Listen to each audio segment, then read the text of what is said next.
السلام عليكم، ان شاء الله قاعد تكونوا غايه. اليوم جبت لكم اسهل والة دكغاتين تاع طاجين الزيتون. ممكن تحضروا اقتصادي بلا بيض وبلا لا كريم فريش. تبعوا معايا. حكمت صدر تاع الدجاج، درت ملعقه تاع الزبده، كميه تاع الزيت وديته يتقلى. قليته مليح مليح، حمرته من كاع الجوانب. من بعد غادي نضيف عليه حبه متوسطه من البصل اللي كنت طحنتها او تربيوها ولا تقدروا تقصوها رقيق. نخلط مليح مليح هذيك البصله تاعي ونزيد لها لي زيبيس. فقط عندي توابل الدجاج، عندي قرصه فقط من الفلفل الاسود، عندي تاني شويه تاع الكركم وشويه نتاع الزعفران. فوالا، وندير لها تاني شويه تاع الملح ونمرق بالماء بيان سور، ما نكثروش الماء. حنا باغيين غير داك الدجاج تاعنا يطيب.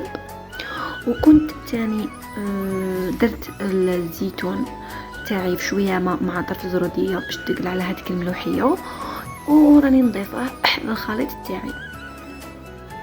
فوالا، هنا غادي نمرق، قلنا ما نكثرش، تطلع عود قرفه ونص ورقه نتاع الرمد.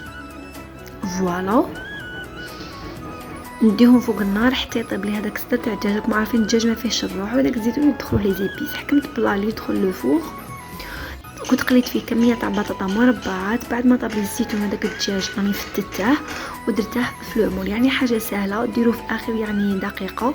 هنا باش نزكي درت شويه تاع الفرماج، ما لقيت الفرماج كنت خادمتها في لاصوص بيشاميل، بصح بغيت نزيد يعني هذاك شويه. هنا صوص بيشاميل دائما نقول لكم في كاس حليب ندير مغرف تاع ماء، مغرف تاع فرينه مع ملعقه نتاع الزبده والفرماج على ما كثرتو. هذيك هي درته فقط يتغاطينا غير من الفوق، شعلت له وكيما راكم تشوفوا جاي شهي. شوفوا بالك الشكل تاعه ما راش بصح لوغو اكسبسيونيل. نتمنى تجربوه وترجعوا لي بالخبر. دائما نقول لكم مرحبا بكم في لاشين تاعي باش يوصلكم كل جديد. مع السلامه.